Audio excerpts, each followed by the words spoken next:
Dr. Kok, good morning. Thank you very much for your time. I mean, time and again, the health minister and other health experts like yourselves have been telling us that if you have any serious chronic underlying health condition, you need to take very good care of yourself under these COVID-19 times. Thank you very much, Dan. Yes, I think it's very clear that although this virus primarily affects the lungs, it sets in motion a series of reactions in the body that attack the little blood vessels. And of course, blood vessels are very crucial in your heart, your kidneys, your brain. And anybody then with any disease that affects any of these organs before they do get COVID can then be more negatively affected. So there seems to be a thrombotic risk where they can form little clots.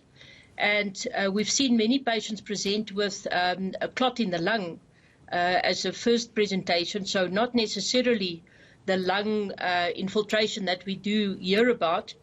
And there's been quite a lot of cases reported worldwide of even young people that present with a stroke, for example, and people with any kind of heart disease having an increased risk of not only contracting the virus, but having a bad outcome because of it.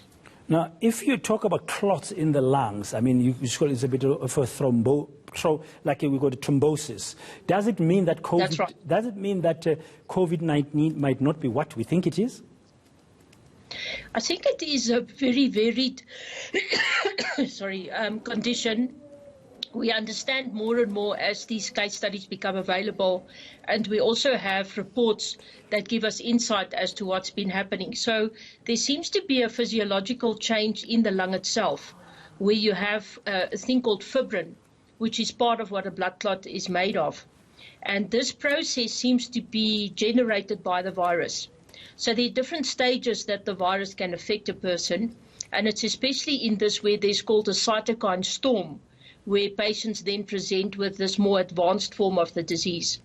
Now, this may be that a person can actually present for the first time with that as their presentation and not necessarily deteriorate in a hospital setting. So we are very concerned that people have to just be aware of this possibility, to be very careful if they have any of these pre-existing diseases. In any case, we want them to take care of themselves very carefully. We're also concerned about the arrangement now that people don't have to get repeat prescriptions quickly. We really think it's important that people with comorbidities, especially patients over the age of 55, should be in contact with their doctors, whether it be their general practitioner or their specialists, in close contact to ensure that there's no risk that this COVID can affect them negatively.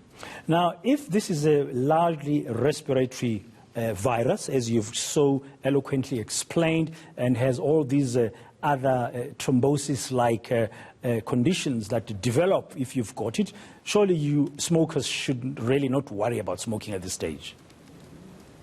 Yeah, I think, smoking is just that's an accelerant. It's like putting petrol on a fire. So we are extremely concerned about smoking in any case.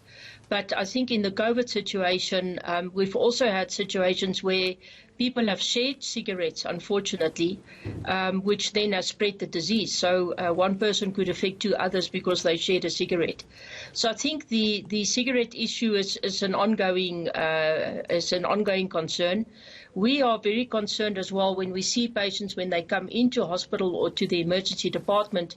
We check their clotting profile because this is one of the markers of the more severe risk of COVID-19 that can then cause thrombosis in different organs. 15% of patients who present positively have renal failure, kidney failure, as an example. So we're very careful that all of these organ systems must be monitored extremely aggressively, and we intervene on all fronts. It's not just the lungs which is usually the presenting feature.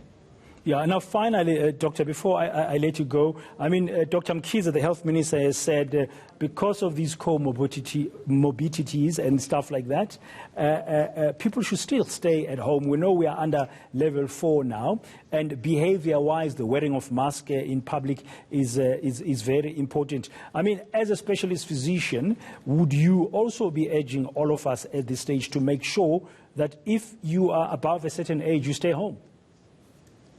Yes, I think this is prudent. It's really safe.